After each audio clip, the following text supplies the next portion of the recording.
तो दोस्तों, हमारे मुंबई के सब्सक्राइबर जो हैं, इन्होंने अपने हैवेल्स यूवी वाटर प्यूरीफायर की एक वीडियो भेजी है कि अरुण जी, अभी तक ये सही चल रहा था, पानी का टेस्ट अच्छा था, लेकिन अभी हमारे पानी की जो सप्लाई है वो थोड़ी टीडीएस बढ़ गया है, तो हमें ये आरओ में कन्वर्ट करना है। क्या ये हो पाएगा? मैं आपको वीडियो भेज रहा हूँ और क्या क्या पार्ट्स लगेंगे आप अपने अकॉर्डिंग हमें डिस्पैच कर दीजिए, और आपकी वीडियो देखकर और आपसे वीडियो कॉल पर सपोर्ट लेके हम अपना आरओ खुद ही बना लेंगे, यूवी यूएफ को आरओ में कन्वर्ट कर लेंगे।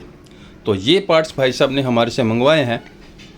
आप लोगों को बहुत से ऐसे कमेंट्स आते हैं कि अरुण जी, हमने गलती से यूवी वाटर प्यूरीफायर परचेज़ कर लिया, जबकि हमारे यहाँ पानी का टीडीएस ज़्यादा था, हमें पता नहीं था हमें कौन सा वाटर प्यूरीफायर लेना चाहिए। कंपनी का जब बंदा आया तो बोलता है जी, आपके यहाँ ये वाटर प्यूरीफायर चलेगा नहीं, डब्बा पैक आपके पास पड़े रह जाते हैं क्योंकि आपके यहाँ टीडीएस ज़्यादा होता है, कंपनी रिटर्न करती नहीं है और बंदे फिर फंस जाते हैं कि अरुण जी अब हम करें क्या। तो खैर वो एक अलग चीज़ है, लेकिन आपके बड़े ऐसे भी कमेंट्स आते हैं कि अरुण जी, हम एक UV UF water purifier use कर रहे हैं, उसे आरओ में कन्वर्ट करना है, तो कौन कौन से पार्ट्स लगेंगे। और या बड़े बंदे बोलते हैं, अरुण जी सिर्फ एक मोटर और मेम्ब्रेन ही तो लगाना है। ऐसा कुछ नहीं है, सिर्फ एक मेम्ब्रेन मोटर लगाने से नहीं बनता है। पहले देखा जाता है कि आपके यहाँ मॉडल कौन सा है, उसके अकॉर्डिंग कौन कौन से पार्ट्स उसमें लगने हैं। अब जैसे ये हैवेल्स है, हैवेल्स वाटर प्यूरीफायर को हमें आरओ में कन्वर्ट करना है, तो इसमें क्या है, हमें एसएमपीएस भी लगाना पड़ेगा। लेक्स प्योर का एसएमपीएस जा रहा है, और क्वालिटी आपको क्या चाहिए उसके अकॉर्डिंग चार्ज वगैरह रहते हैं। भाई साहब की जब पूरी किट हम बना के दे रहे हैं, एसएमपीएस हुआ, इसमें एसवी की भी ज़रूरत होती है क्योंकि 24 वोल्ट डीसी से चलता है। एसएमपीएस हमारा 24 वोल्ट डीसी देता है। बूस्टर पंप भी इसमें लेक्स प्योर का चाहिए।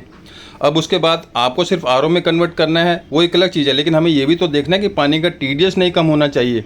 उसके लिए हमें फिर टीडीएस एडजस्टर भी लगा सकते हैं। उसके बाद आप अल्कलाइन का फीचर भी ले सकते हैं, कॉपर जिंक का फीचर भी आप उसमें करवा सकते हैं। और ये तो हुए चलो सारे पार्ट्स, सेडिमेंट, कार्बन फिल्टर, फिर मेम्ब्रेन भी उसके अकॉर्डिंग देनी पड़ती है कि मॉडल आपके यहाँ कौन सा है, मेम्ब्रेन आपके यहाँ फिटिंग एग्जैक्ट कौन सी होगी। ऐसा तो नहीं कि मेम्ब्रेन का साइज़ हमने बड़ा दे दिया।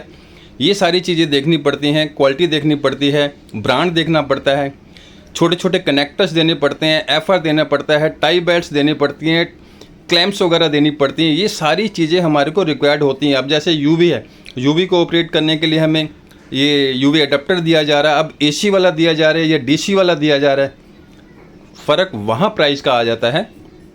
तो अगर दोस्तों आपको भी ऐसा कुछ माइंड में चल रहा है कि हमारे पास यूवी यूएफ वाटर प्यूरीफायर है, उसे आरओ में कन्वर्ट करवा ले, या समझ नहीं आ रहा कि उसमें कौन कौन से पार्ट्स लगेंगे, क्या क्या फ़ीचर देने चाहिए, तो आपको नंबर स्क्रीन पर दिख रहे हैं।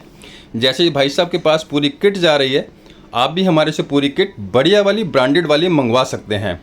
अब लेने को भाई साहब 4-5 हज़ार रुपये का ऑनलाइन भी आरओ ले सकते थे, लेकिन उन्हें ये क्वालिटी नहीं मिलती ना, तो उनका कहना था कि अरुण जी, मैं नया आरओ ले नहीं सकता, ब्रांडेड वाला 12-15 हज़ार रुपये का। तो भाई साहब को हमने एक किट भेजी, भाई साहब को हमने वीडियो कॉल पे पूरा सपोर्ट किया, उन्होंने अपना आरओ खुद यूवी यूएफ को आरओ में खुद कन्वर्ट किया, किट पूरी भेज दी थी, उन्हें इवन एक कनेक्टर भी बाहर से नहीं लेना पड़ा। तो दोस्तों, चैनल ज़रूर सब्सक्राइब कीजिए, और अगर आपको भी किट चाहिए